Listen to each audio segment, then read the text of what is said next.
का परिवार बड़ा अद्भुत परिवार। परिवार कैसा होना चाहिए?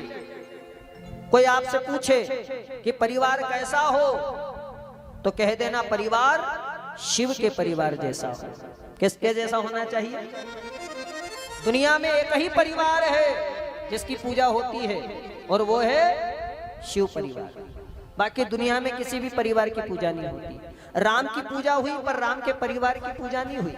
कृष्ण की पूजा हुई पर कृष्ण के परिवार की पूजा नहीं हुई, पर शिव की और शिव के पूरे परिवार की पूजा होती है। ध्यान देना, विषमता में समता का दर्शन कराने वाला है शिव का परिवार।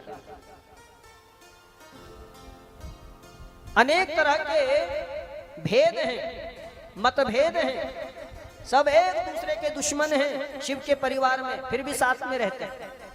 परिवार कैसा होना चाहिए, ये शिव परिवार हमें सिखाता है। भले कितनी भी लड़ाई न हुई जाए, कितना भी झगड़ा हुई जाए घर में, फिर भी भाई भाई आपस में मिलकर के रहे। चाहे कितनी भी माथा पच्ची हो जाए, लेकिन फिर भी बाप बेटा आपस में मिलकर के रहे। चाहे कितना भी लड़ाई झगड़ा हो जाए, फिर भी पति पत्नी आपस में मिलकर के रहे। ये शिव का परिवार हमें सिखाता है, और हमारा परिवार भी शिव परिवार जैसा ही होना चाहिए, कितने भी मतभेद हो।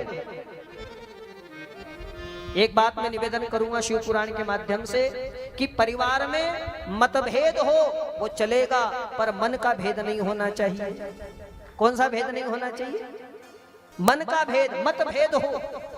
भाई सोच अलग अलग हो सकती है, सोचने का समझने का तरीका अलग अलग हो सकता है। भाई बाप के सोचने का तरीका अलग है, बेटे का सोचने का तरीका अलग है, बेटी अपने तरीके से सोचती है। सबके सोचने का तरीका, क्योंकि मुंडे मुंडे मत भिन्ना, शास्त्र कहता है जैसे लोगों के चेहरे बदलते हैं ऐसे लोगों के विचार भी बदलते हैं। भाई लोगों के चेहरे बदलते हैं तो लोगों के विचार भी बदलते हैं। सबके विचार एक जैसे तो नहीं हो सकते ना, सबका सोचने समझने का तरीका एक जैसा तो नहीं हो सकता। इसलिए मतभेद हो सकता है परिवार में, पर मन का भेद न हो।